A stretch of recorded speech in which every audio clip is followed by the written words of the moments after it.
I've done it. Collected the 10 keys, completed the dungeon, and raided the vaults of all the professional dungeon masters. And I hold it here in my hand. The secret to good games.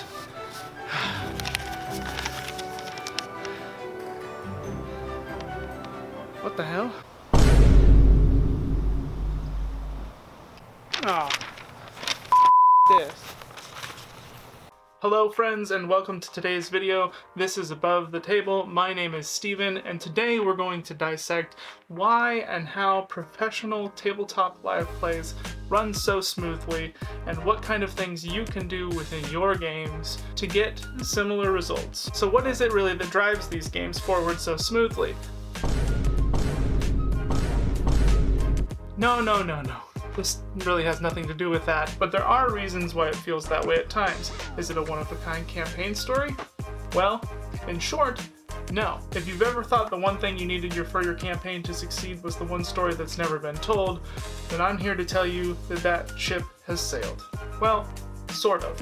And this isn't meant to be discouragement, but encouragement. If it's all been done before, this removes that pressure. There are only 7 basic narrative plots that are recycled in fictional stories. But if this is the case, why does it feel like there are so many unique stories?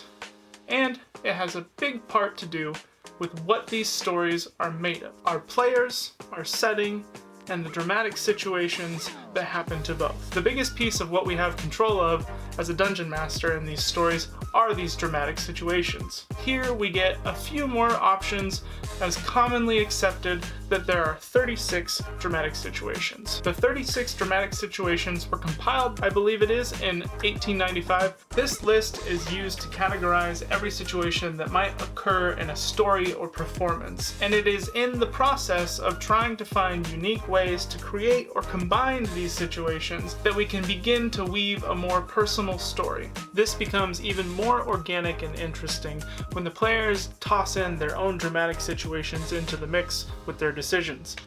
But what informs the building around all these situations and players?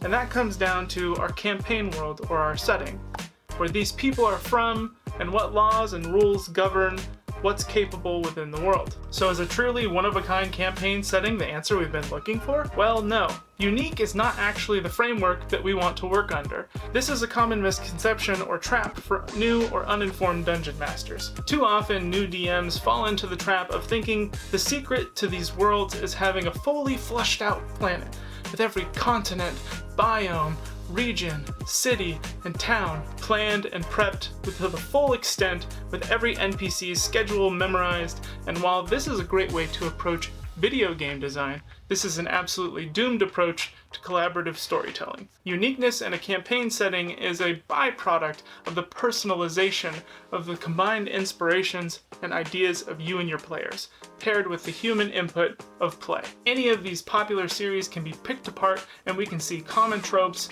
and identifiable inspirations. But that's okay, that's part of the reason of why this all works so well. It's what people already like in your own presentation. So, how much do you prepare? Well, over-prepping your setting can lead into a large loss of time, prepping things outside of the scope of what your players will interact with.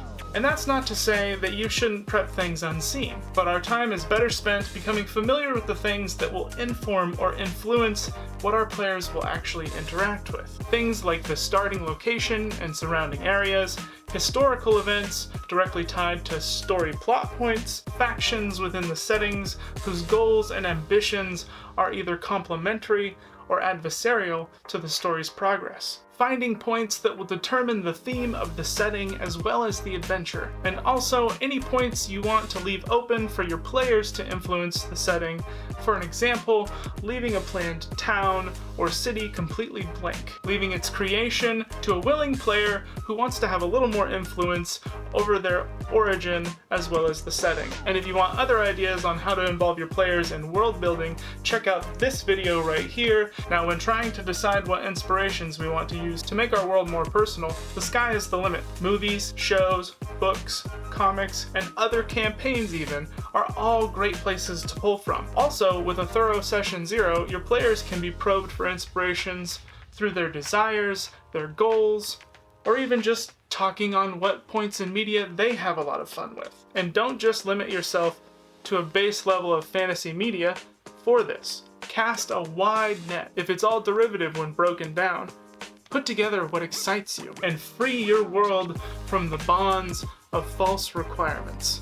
So with a better framework to move forward for our story and our world, let's examine what we have left, which is our players. Now I'm sure it goes without saying, but when it comes to the players, we are in no way in charge. But that's okay, that's a big part of the magic of being a dungeon master, where we don't have any control. But that's not to say we don't have influence. We create the world, we help create backstories, and yes, you heard me, you should be helping your players create their backstories. Instead of handing off a lore document and waiting for the homework back, let this become an active conversation. Go through different drafts back and forth with your players as you help them make connections to the game world and each other. And if you want a video specifically helping on creating better backstories for your players, check this one out right here. But wait, how informed should your players be? And I say as much as possible without spoiling the story. It's easy to fall into the trap of hiding too much of your setting. And at the end of the day, a lot of what players care about is what they can interact with. So do yourself a favor, and when introducing the setting to your players, show them the fun and personal things about your world. Show them the things that inspire you. Show them why they want to explore a certain location or time in history, and let them be informed as the characters would be. I mean, just think about how much we know about our own world, even at a young age. This puts them on the path of wanting to explore these things now that you've helped weave them into their character's past. And this is where the magic begins to happen. Now we have organic interests built into our party. But wait, you might be thinking, that's all just the setup. How do we maintain something like this? What if our campaign has already started? And it's simple. Yep, that really is the secret. Talking to your players. Games like Dimension 20, Critical Role present themselves in this way because of this fact.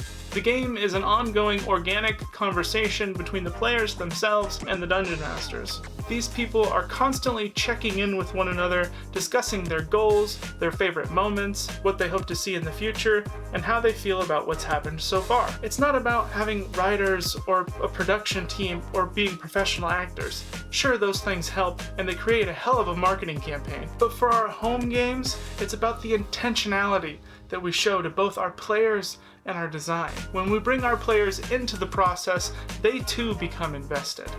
And it's here where it begins to seem like everyone is pushing it forward. And there you have it. I hope you learned something today about creating better practices around our games. And if you liked this video, don't forget to prove it by liking the video and hit the subscribe button and that bell notification so we can catch you on the next video where we continue to discover how to better run our games. Thanks guys, and I'll see you soon.